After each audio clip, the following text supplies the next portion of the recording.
بسم اللہ الرحمن الرحیم۔ اعوذ باللہ من الشیطان الرجیم، بسم اللہ الرحمن الرحیم۔ 15 شوال تاریخ انسانیت کا وہ المناک دن ہے جس دن امام صادق علیہ السلام کی شہادت واقع ہوئی اور انسانیت کو ایک عظیم الشان شخصیت سے محروم ہونا پڑا۔ میں اس حوالے سے امام زمانہ کی خدمت میں اور مومنین کی خدمت میں ہدیہ تعزیت پیش کرتا ہوں۔ آج امام جعفر صادق علیہ السلام کے یوم کے حوالے سے امام کی زندگی کا ایک پہلو آپ کے سامنے اجاگر کرنا چاہتا ہوں، اور وہ یہ ہے کہ امام جعفر صادق علیہ السلام کی زندگی میں ہمیں مختلف خلفاء کا، مختلف حکمرانوں کا دور اقتدار نظر آتا ہے، جن میں سے کچھ بنی امیہ کے ہیں اور کچھ بنی عباس کے ہیں۔ اور ان مختلف حکمرانوں کے دور اقتدار میں امام جعفر صادق علیہ السلام نے کس طرح سے زندگی گزاری، اس مرحلے کو آپ کے سامنے اجاگر کرنا چاہتے ہیں۔ مومنین کرام، اکثر طور پر لوگ یہ سوچتے ہیں کہ امام جعفر صادق علیہ السلام بہت زیادہ آرام اور آسائش میں زندگی گزار رہے تھے، جبکہ ایسا بالکل بھی نہیں ہے، کیونکہ امام جعفر صادق علیہ السلام پر بھی مصیبتوں کے پہاڑ گرائے گئے ہیں۔ لیکن یہ جو ہم کہتے ہیں کہ امام جعفر صادق آرام میں تھے، تو اس کا مطلب یہ ہے کہ باقی ائمہ کی نسبت امام کو تھوڑا سا سہولت اور تھوڑا سا آرام و آسائش کا وقت میسر آیا، جس میں امام جعفر صادق علیہ السلام نے دین کی خدمات کو انجام دیا اور قیامت تک دین محمدی کو محفوظ کروا دیا۔ امام جعفر صادق علیہ السلام کی زندگی کے جو حکمران ہیں، ہم انہیں دو حصوں میں تقسیم کر سکتے ہیں۔ کچھ حکمران وہ ہیں جن کی حکومت کا دورانیہ بہت ہی مختصر ہے، اور کچھ وہ ہیں جن کی حکومت کا دورانیہ بہت ہی طویل اور لمبا ہے۔ ہم آپ کے سامنے امام صادق علیہ السلام کی زندگی کے ان حکمرانوں کی آل محمد کے ساتھ سلوک کو، ان حکمرانوں کا آل محمد کے ساتھ برتاؤ کو پیش کریں گے جن کی حکومت کا دورانیہ طویل ہے۔ ان میں سے پہلا شخص ولید بن عبد الملک بن مروان ہے۔ اس کی 86 ہجری سے لے کر 96 ہجری تک کا دور حکومت ہے۔ یہ وہ شخص ہے جو دشمنی آل محمد میں بھرا ہوا تھا۔ جناب امام سجاد علیہ السلام کا قاتل یہ شخص ہے، اور پھر مولا سجاد کے پوتے جناب زید کے بیٹے جناب یحییٰ کو اس شخص نے قتل کروایا، ان کی لاش کو سولی پر چڑھایا، اور پھر بھی اس کی ظلم کی داستان یہاں ختم نہیں ہوئی، بلکہ کچھ عرصے بعد ان کی لاش کو وہاں سے اتارا اور نظر آتش کر دیا۔ یہ آل محمد کے ساتھ ہی اس کے بغض کا عالم تھا۔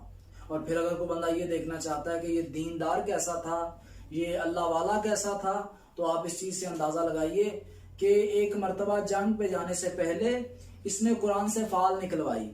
وہ فال جو تھی وہ اس کے ارادے کے خلاف نکلی۔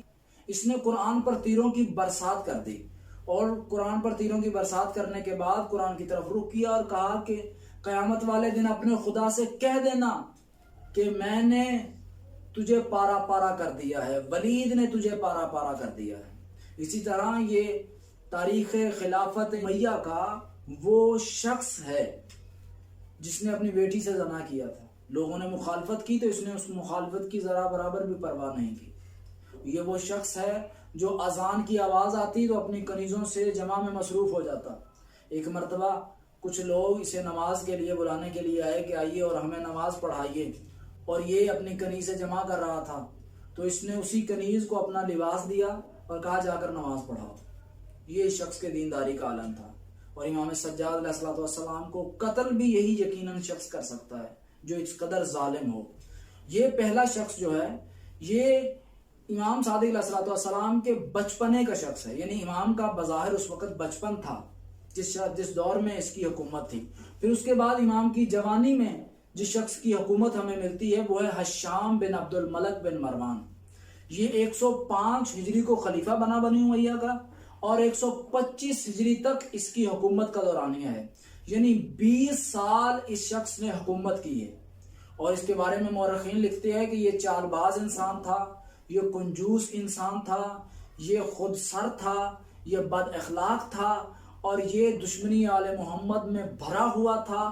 یہ شخص فاسق و فاجر تھا۔ اس کی روزمرہ ڈیلی روٹین کا حصہ تھا سادات کو قتل کرنا، آل محمد پر ظلم کرنا۔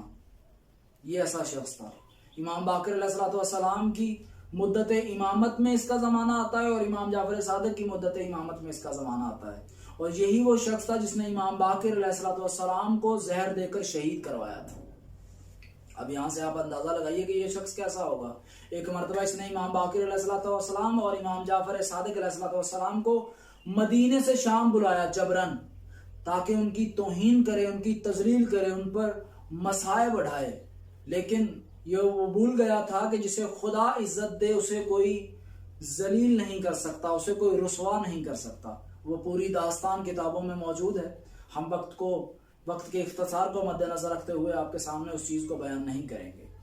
پھر یہ دوسرا شخص کی جب حکومت کا اختتام ہوتا ہے 125 ہجری کو، تو اس کے بعد مختصر سا وقت تھا جو بنی امیہ کے چھوٹے چھوٹے خلفاء آتے رہے۔ مثلا اس کے بعد ولید بن یزید بن عبد الملک بن مروان کا دور حکومت آتا ہے، پھر اس کے بعد ابراہیم بن ولید کا دور حکومت آتا ہے، پھر اس کے بعد مروان کا دور حکومت آتا ہے، مروان الحمار کا، اور اس طرح ان کی حکومت ختم ہو جاتی ہے، یعنی چھوٹے چھوٹے حکمران تھوڑی عرصے کے لیے بنتے رہے، اور 132 ہجری کو خلافت بنو امیہ کا اختتام ہوا، اور 132 ہجری کو جب بنی عباس کی خلافت کا آغاز ہوتا ہے تو ان کا پہلا خلیفہ ابو العباس صفا منتخب ہوتا ہے۔ 4 سال اس نے حکومت کی، وہ بھی دشمنی آل محمد میں بھرا ہوا تھا، فاسق و فاجر تھا، لیکن کیونکہ ان کا ابتدائی زمانہ تھا اور انہوں نے حکومت ہی آل محمد کے نام پر حاصل کی تھی، اس لیے اس نے اپنے بغض کو،